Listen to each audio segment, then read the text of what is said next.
Star safety Kevin Byard is on the move. The Tennessee Titans are trading him to the Philadelphia Eagles. What the Tennessee Titans are getting in return for Kevin Byard, they are getting safety Terrell Edmunds. You're getting a 5th and 6th round pick in the upcoming 2024 NFL draft. And the Philadelphia Eagles are getting some much needed help to a banged up secondary. Now, what does this mean for both of these teams moving forward? Well, when I look at Philadelphia, this is more of a short-term move. Kevin Byard, he's going to be an unrestricted free agent in 2025, and he's still playing at a pretty solid level. Now, he's not playing at an elite level, in my opinion, but I definitely think that he's going to prove to be a boost in that Eagles secondary, especially on the back end, which is kind of where the weakness of their defense has lied. And I like the fact that Harry Roseman is one of those GMs that gets on the aggressive end. He didn't really give up a lot of big draft compensation. He gave up a 5th and a 6th round pick.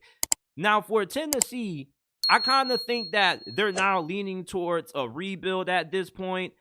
Even though Mike Vrabel, he is one of those coaches that he's still going to go out there and try to win. But at the same time, I think they realize that this team isn't really that good. Ryan Tannehill is injured. He's probably going to be out for a couple of weeks. So at this point, with Malik Willis and Will Levis as your two options at quarterback, you're probably not going to be able to win a lot of games. And at this point, you might as well try to go all in on maybe trying to get Drake May or Caleb Williams, even though I do think that Tennessee is still going to try to fight and they're still going to stay in games. I just think at this point, you do want to keep Derrick Henry because I don't think that Tennessee needs to go through a full rebuild. I do think that, you get Caleb Williams, you bring in a couple of upgrades at wide receiver, you improve the offensive line. You should be right back in playoff contention next season because your biggest problems are the offensive line and poor quarterback play. You got a great defense. That defense shouldn't be going anywhere anytime soon. So you really just need to add a playmaker at wide receiver,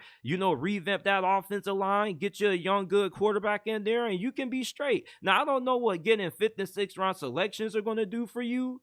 Maybe you can use that to trade up to get the #1 overall pick or something like that. But I don't know. It just doesn't seem like Tennessee has a lot of draft capital or players on their roster that probably would warrant a high 1st round selection. So maybe this is just a move where maybe the two parties wanted to part ways because remember, early in the offseason, they asked Kevin Byard to take a pay cut reportedly, right? And Kevin Byard wasn't going for that shit. He was like, man, how dare y'all ask me to take a pay cut? So this kind of isn't really that big of a surprise. Maybe Kevin Byard just wanted to move on. Maybe he just wants to win a ring. Who knows? But the Philadelphia Eagles got a really good pickup. Their secondary has been banged up, and this is going to be a really good addition towards them trying to win and get back to the Super Bowl. Meanwhile, for the Tennessee Titans, maybe this is a sign that they're about to throw in the towel and they're about to start throwing things up like it's a clearance sign. You remember when Kmart was going out of business and they were like 50-70% off on all our items?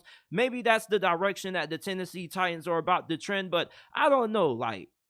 I'm kind of thinking that maybe it just was a mutual parting of ways. They just wanted to get rid of each other. Who knows? But Mike Vrabel just doesn't seem like the head coach to me that just wants to throw in the towel and just is okay with losing. People forget, last year, they went on the road and nearly beat Kansas City. They only lost by 3 points with Malik Willis. So Mike Vrabel is too good of a coach to really be trying to tank. Even if he wanted to tank, he still wouldn't be able to because he's just too damn good. He'll just pull off a couple of upsets. That's just what he does.